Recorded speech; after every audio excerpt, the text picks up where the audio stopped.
welcome. I'm Dr. Debbie Bartlette. It is something that is happening locally and globally. There is an awakening, and a reawakening for some of the power and influence of women.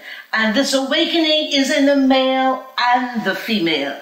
I'm excited that women are wired to influence. We have two influencers as our guests today, and what I like about them is their balanced perspective and how women can empower themselves. The first thing is that we know that one of the first laws that was given to mankind was to dominate industry, male and female. Somehow, during time, we have departed from the original purpose of male and female. And so there is an aggressive movement to close the gap of inequalities. We have two great leaders who have demonstrated that principles do not discriminate, and they have not allowed any cultural abnormalities to distract them from where they're going. So it's my privilege and pleasure to just introduce you to some of you, the chairman of the Chamber of Commerce. She is young, accomplished, visionary, broken glass ceilings, the first female chairperson of the chamber. She distinguishes herself as an attorney and in one of the most affluent and influential law chambers. We want to welcome you and Miss Khrystle Rutherford. Congratulations, I've been watching you in the media, in the press, and you're making waves, and I say, you go girl. Tell us a little bit about yourself. Well, thank you so much, Dr. Bartlette, for those kind words.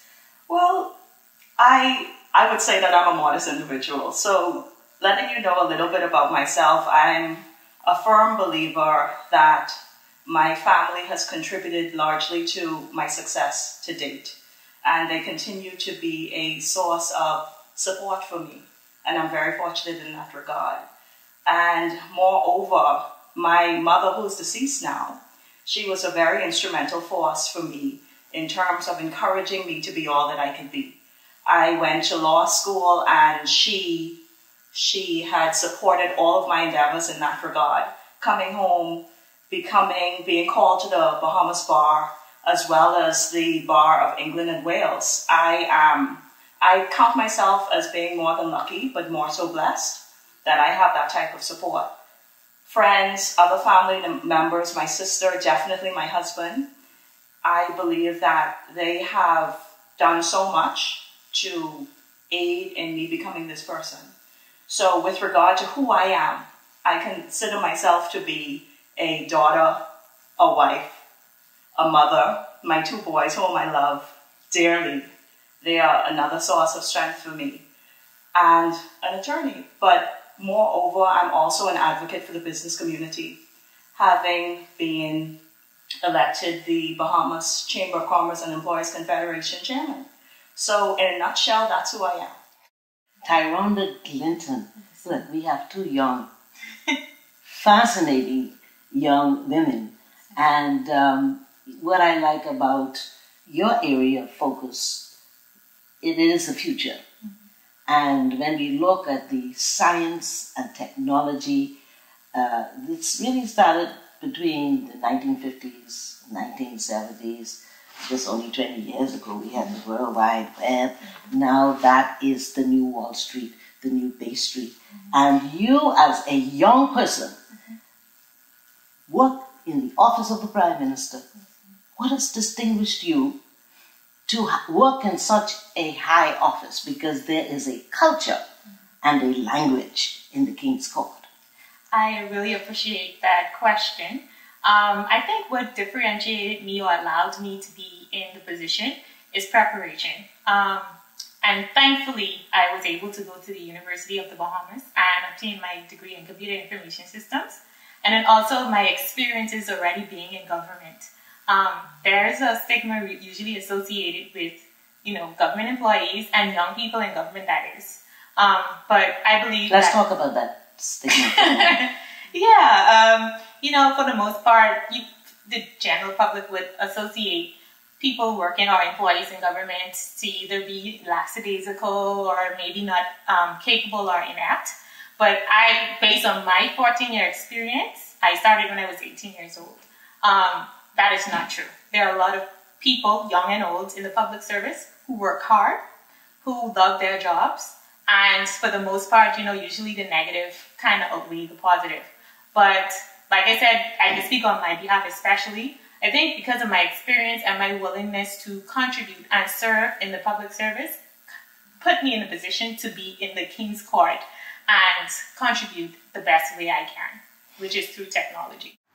What is it going to take for us to move ahead as a country? Listen, what you represent is hope, opportunity, an example that there's a shift, a paradigm shift in who is excelling.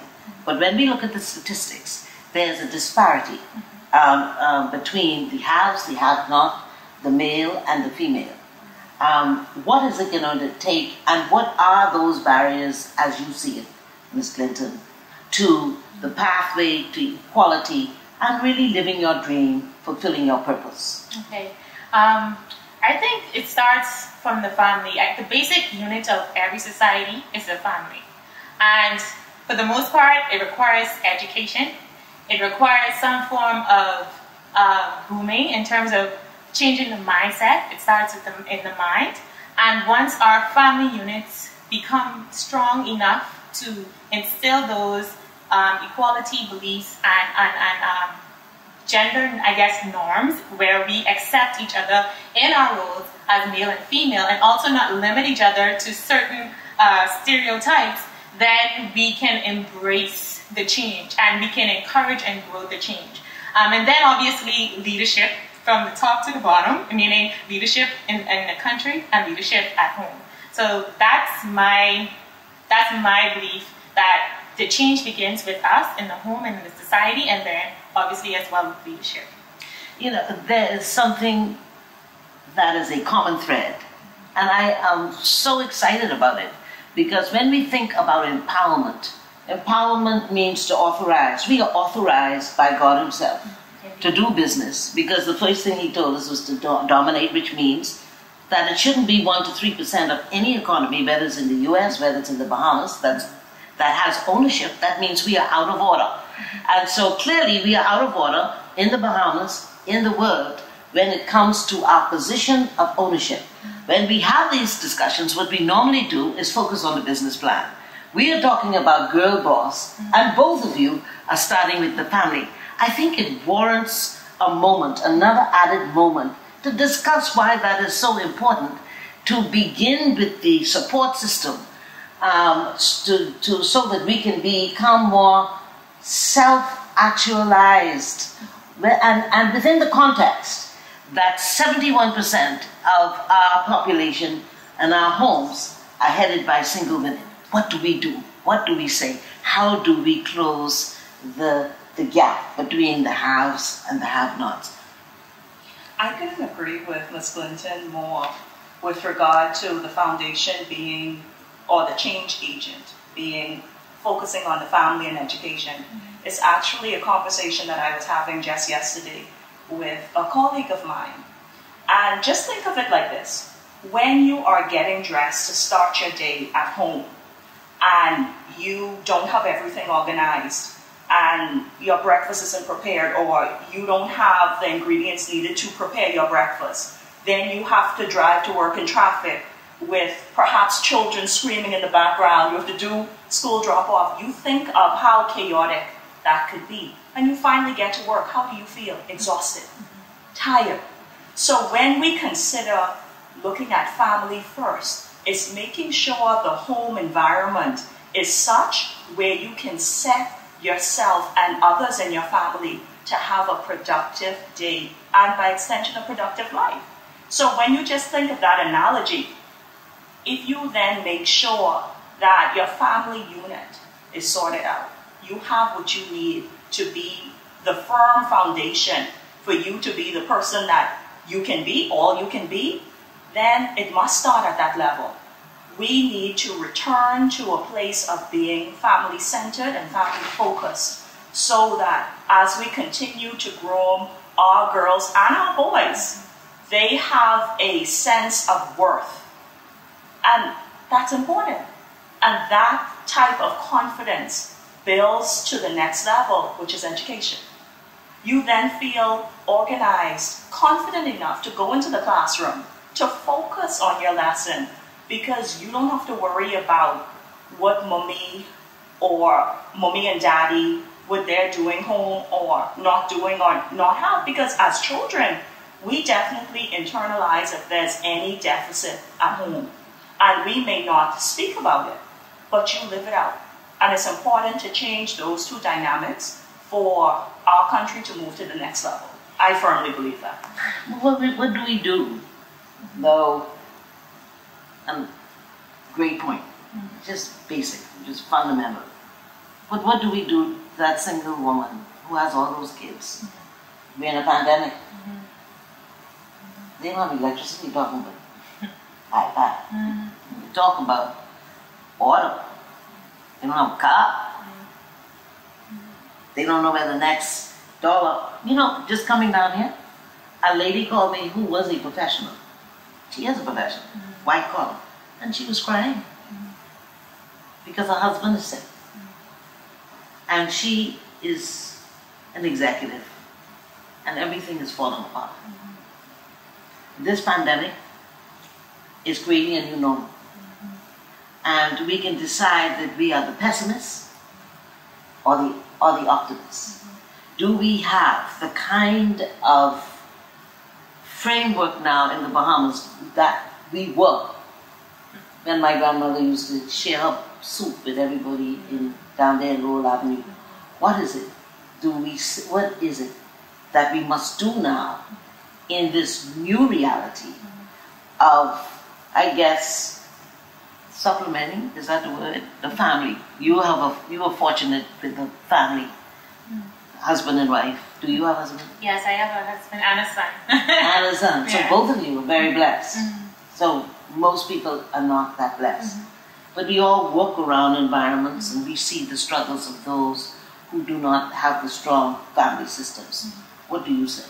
Well, I'll piggyback up what you just said. We have to now come to the point where we be our brothers and sisters keepers. Specifically for single parents, my mom, even though she was married, and I think that's another dynamic people don't take into consideration for the most part. You have women who are married, but still are the sole providers for their children. So I think it goes back to being your brothers and sisters keepers. Also providing those women with resources. I know for the most part, either they are without a job, but we need to, when I say we, as a community, provide them with the tools in order for them to earn their own incomes and to provide knowledge and information that there are ways outside of the traditional ways of earning income that they can pursue. I'm going to speak specifically on STEM because that's my area of interest. For the most part, when we think of STEM, which is science, technology, engineering, and math, we think of stereotypical careers. You think about the doctors, you think about engineers, which is existing. You think about scientists, you think about astronauts. But there are so many careers in that spectrum where women can actually take a hold of and create businesses and entrepreneurships for themselves once they have access to the right tools. Give us some examples. So, for example, we have our natural resources. All right? There are ways that women can cultivate their own. We love beauty, right? There's something called a cosmetic chemist. They don't have to have much in terms of degrees in order for them to pursue their career. They can create their own makeup. They can create their own hairline. They can then become producers of the things that they themselves consume. Even the shoes that we wear, when you think of engineers, you're only thinking about a civil engineer. There are engineers that design shoes, things that we love as women. They can become the change agents and the persons who are creating the resources of the things that we use ourselves as women. And it don't require much education or long-term education once they get access to the people who can provide them with the tools and the education for it. And I think this also starts from primary school. We usually associate certain career paths, like I said, as a means of success. When we think of a girl boss, we think of a woman with a particular image. But a girl boss, to me, is somebody who redefines success and embraces where they're at, but also try to strive and to pursue and to upgrade themselves in different ways, and then work outside of what is known and normal for what a woman or a girl should do. So I think we just need to provide them with the tools, and sometimes that tool is just making them aware, like, this is possible. These are the avenues that you can pursue. And if you need to get access to the resources, this is where you go. You're talking about diversifying the economy. Most definitely. We do have some Bahamians that making their own cosmetics and making their shoes. You talk about the provision of the tools. How are we responding to what is being announced to be provided? Both the Chamber of Commerce, I think, serves as a partner, and we have Ms. Blair down at the university where the Prime Minister has assigned a grant. Can we speak to that in terms of the response, but also do you find that we are prepared? See, some of it is knowledge, some of it is fear, some of it is not knowing where to go, who to go to. And I'll speak to that, Ms. Rutherford, in the presence. I want both of you to respond, but speak to that, because sometimes we are looking at opportunity and fear is holding us back because we don't feel like we're qualified. Right. Well, you've touched on the funding that will be enabled through the SBDC, the Small Business Development Center. And the Chamber of Commerce is a very proud founding partner in that initiative. And I think what you see, and you alluded to it earlier, this movement, what you see is a movement of young persons who are prepared to become their own boss, who are prepared to take a step, go out on a step of faith, essentially, to create, as opposed to becoming employed and staying employed, right? There are opportunities across the country that persons need only to latch on to and have access to. And I think you see that through funding.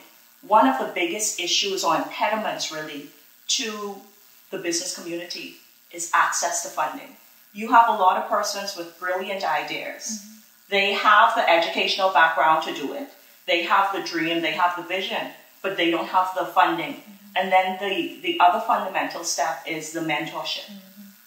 So with those two elements coming together through SBDC, through the Bahamas Chamber of Commerce, you have access to opportunity. And that's what's important. Are people taking advantage of the opportunity? Yes, there's overwhelming support. And there are the numbers of persons who would have applied for the various grants. It is overwhelming. So much so that it comes down to, wow, I think more industry associations and organizations must find a way to pitch into this initiative. Because you alluded to a paradigm shift earlier, and talking about empowerment, there's no greater way to empower your people by making them feel that they can create something, own something. It's about legacy, and it's about giving a hand up. And I think through access to funding, access to mentorship, and making sure that you have persons around you who are prepared to stay in it for the long haul, those are very important elements in empowering our community. Do we have? I think the whole solution is to look at the overall or the big picture. I think a lot of times when there are instances where silos exist, it's because it's almost like a moment of being selfish. This is my efforts and this is what I'm doing. But if we, as a country, on the whole, look at the overall goal of what we are trying to accomplish, then it wouldn't be an issue of combining and collaborating efforts. It's not about who get the recognition or who get their names called. It's about progressing and advancing the goal and the betterment of this country. As a young person, my whole desire and hope is that one day we will become unified beyond politics, beyond class, that we all will contribute to the best of our abilities. I believe that this is the greatest nation in the world. I sincerely believe that. And once we become a unified front, we will be okay. And I want people to realize that we as women don't deserve a seat at the table just because we are women, but we deserve a seat in spite of us being women. We have a contribution to make just as men. And like Mrs. Rutherford already said, we're not in competition with men. We are not. We are here to work alongside you as God intended for us to be. And once we all understand that and embrace that, then I think we all will be better for it. So that's my contribution to that. Well, we are ending this program here, and I'm sure that you would agree with me. Here is our future. Yeah, both too young. How old are you? 32. Oh, God. You're so young. And you know what I'm so excited about? You are world-class, educated in the University of the Bahamas. Yes, sir. So when we produce excellence, it has nothing to do with where you're from, who your mommy is, what neighborhood you've come from. And you said something that is so important. You said that if we could unite around a goal, can I add to that? When that goal is birthed out of a vision, that vision of economic independence, that's God's mandate. That's not anybody's idea, That's God's law. We were born in the Promised Land. We were born in the Garden of Eden. Our founding fathers that had no political identification at the time, don't forget that now. They were freedom fighters. They were Cecil Wallace Whitfield, the late Sir Glinton Pinling, Sir Arthur Folkes, Orville Turnquest, A.D. Hanna. They had a vision for ownership for Bahamians. We've lost our way. This pandemic gives us an opportunity to return to the foundation and to also remember the purpose of this program as Girl Boss is that we were placed at this high place by God Himself, not to emasculate men, to be that helpmeet, and to be a ruler of industry, just like men, not because we're entitled to, but because we have earned our way. We have submitted to the laws of success. It's an absolute honor to be a part of this panel today. I want to celebrate the Ministry of Social Services and this national movement for this Women's Council led by Coralie Adley, Dr. Higgs. And you know why I call them their names? Dr. Cleophas Williams. Because we do not celebrate enough. When there's the bad news, names are called boldly. If we always describe a problem, we become more of the problem. And so I celebrate you for giving us this opportunity to look at the good progress that we are making. Thanks for watching.